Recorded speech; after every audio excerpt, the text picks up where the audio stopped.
But my goal is to work with each salesperson and their teams to determine what it is that they want to do next year. And then make all those plans kind of work together so that we have a roadmap and so that they can see where they want to go and they can get there. We have a plan on getting there.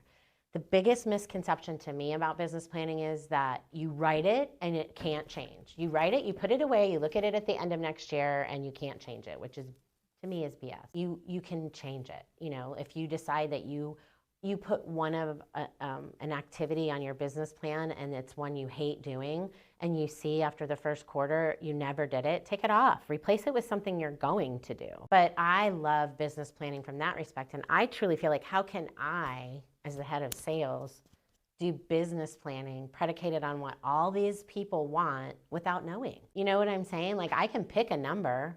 Yeah, I want to do $1 billion a year, but I then have to figure out, is the current people I have going to help get us to that point, or what do I need to do? So I like to do the business planning with the teams first and then take a look at where our gaps are and decide, you know, where our growth's going to be and what our growth strategy is going to be.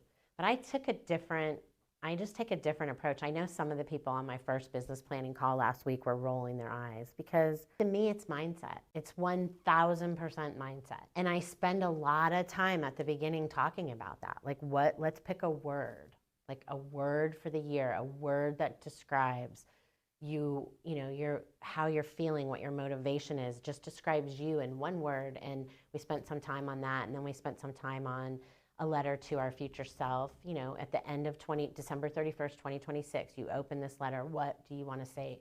What do you want that to say to yourself?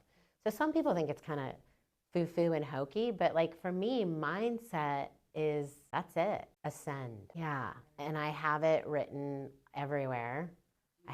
I do. I do.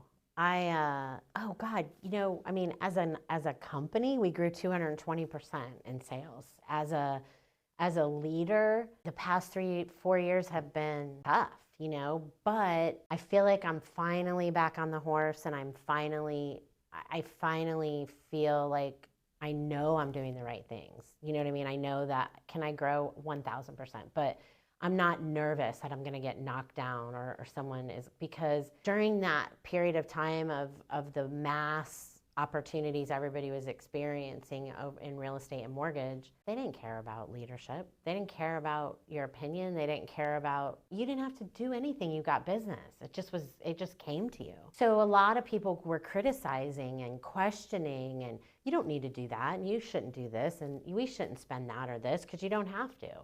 Well, now it's valued again, I feel like, you know, and I also think that, you know, I learned a lot. If somebody comes to us for money, they're leaving us for money. And if we don't provide value, it has nothing to do with money. I think value is support. I think culture had such a bad rap because it was so overused, but people want to belong.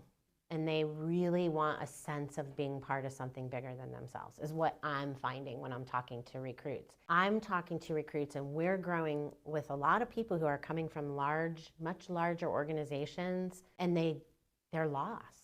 They want to be a part of something. They want to feel like they're involved and feel like they're not on an island. So I think culture is a big deal. And it's hard. Like you know, almost all of our operation people work from home, and it's stayed that way. A lot of companies are calling people back. We haven't done that because people are all over the place. Where would we call them back to? They're all over the country. And even those folks are like, look, I have to motivate myself to get up in the morning, to get dressed, to put on my makeup or whatever it is, and to work, and then leave it at night. So that's a balancing act, especially for culture. Like, we work really hard to do fun things, to include everybody. I mean, we do a lot of, we do once a month, it's called Lending Insights, and everybody comes, and we play always some type of a trivia, and we give away socks, and I mean, it's silly stuff, but people enjoy seeing each other, and we tell them, you gotta be on camera. Like, you know, people wanna know and see and talk to people that you see and talk to every day. You wanna be able to get to know them a little bit better. For sure, I do. I do a Monday morning boost every week for sales where I really just want to start the week off on the right foot. So I'm constantly thinking, okay, what's one great story? I always say, let's start with something good. Tell me something good. And it it puts a damper on the situation when people are late or they don't put their camera on, or we do a challenge every week and they don't participate in the challenge. And I'm constantly questioning myself, like, you know, what else could I be doing to encourage people to participate? And I mean, obviously, this is Keller Williams specific, but because that is a company that I was always working very closely with. During their biggest period of growth, they had, I guess his name was John Davis, was running that. And he was almost militant in his requirements of this leadership. And I can remember being with friends who were on his call weekly to give their numbers. And like, if you didn't have your numbers, he'd hang up on you. It would be like, goodbye. And I used to think, oh my God, how would I do that with people? It's so mean. But honestly, a little bit of that, your standards have to be higher. And if you have no standards, you have chaos. And it's been hard to bring standards back and really tell people, for your own good, you need to do this for your own damn good. And it's hard. And I think that about Zooms and everything else. It's like, what are you possibly doing that you can't? I look like the wreck of the Hesperus at 8:30 Monday morning. I have no makeup on. I don't care what I look like. And I'm on freaking camera with you people trying to motivate you with a boost. Help a girl out. Help yourself. You know what I mean? It's not, I'm not doing this for my health. So it's hard. But you keep doing it, because one of the things that I also have realized is consistency is key. I see so many people start something, like even what we're doing, to trust and believe that you're sticking it. You're a stick-to-it person. Why trust you? Why believe you? And I think that I talk about my husband too, like he's just very committed. Like, you're committed to this marriage, you're committed to being a good father, you're committed to being a good person.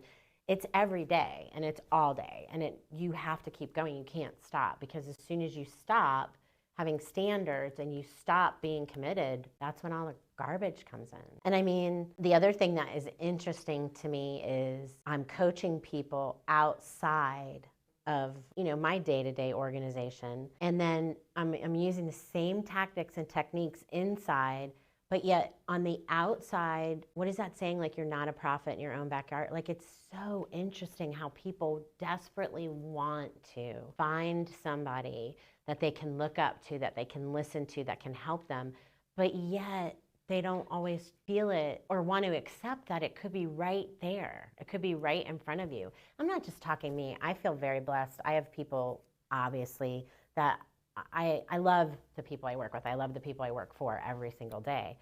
But it is interesting, because I've heard other leaders say to me, I could go and teach in another state and the room be packed. And I could teach the same thing right in my own backyard and nobody show up. What is going on? People are paying hundreds of dollars to go see her speak anywhere, and you people don't even appreciate it.